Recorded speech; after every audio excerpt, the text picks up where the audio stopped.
All right, let's get into episode 2 of this review series. Today we're talking about roads and navigation here at Encore Winter Garden. And this is a really important category, especially if you're pulling a bigger rig or you're newer to RVing.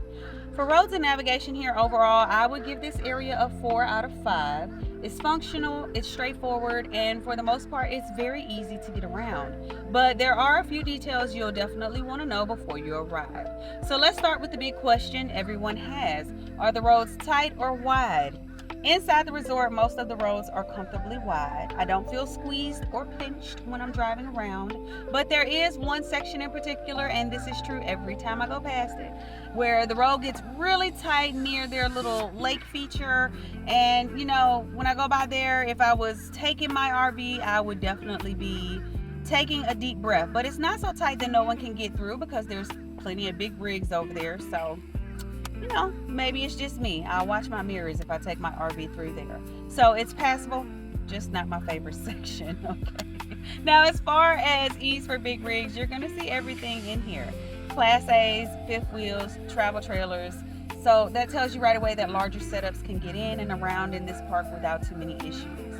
The layouts aren't twisty or overly complicated, and since most of the internal roads stay the same width all the way through, you don't suddenly get surprised by a tight turn after a long straightaway. That's helpful. One thing I do appreciate is how the roads are labeled and marked. The signage is very clear. They've got both the street names and the lot numbers marked on the actual pavement, and then you also have the numbers on the power posts. It makes navigation a lot more intuitive, especially if you're pulling in during a busy time, or you've got someone following you trying to find their site. It's a small detail, but it goes a long way. In reference to potholes, I haven't really noticed any potholes or damage to the main roads inside the resort. Everything seems to be maintained decently. What you will notice, though, are speed bumps, and they're everywhere. I actually don't mind them because this resort does sit right next to a congested intersection with a lot of foot traffic, bikes, and cars that come in and out. The speed bumps do a great job of keeping everyone slowed down, which adds a layer of safety because it also keeps people from cutting through. But if you're pulling a trailer or towing something, just plan ahead. You're going to be easing over quite a few of speed bumps. In terms of how easy it is to navigate, I would say this park is very beginner friendly. It doesn't do too much with one-way roads, which can make some resorts confusing.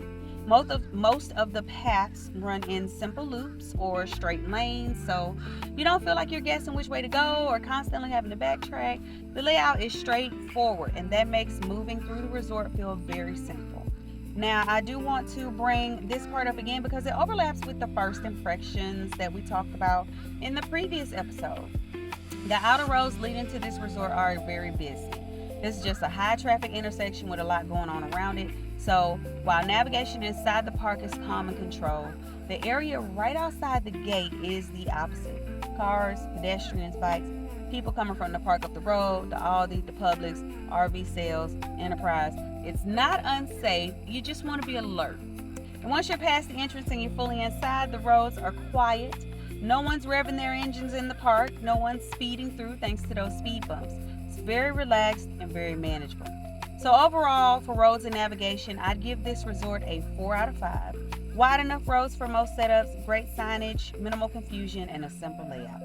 That's one tight section is worth being mindful of, and the outside traffic can definitely be chaotic, but once you're inside, it's smooth sailing. All right, that's my full breakdown of roads and navigation here at Encore Winter Garden. Go ahead and watch the next episode where I go over the amenities, and make sure you're subscribed with your notifications on so you don't miss the rest of this review series. Thanks for watching. Bye.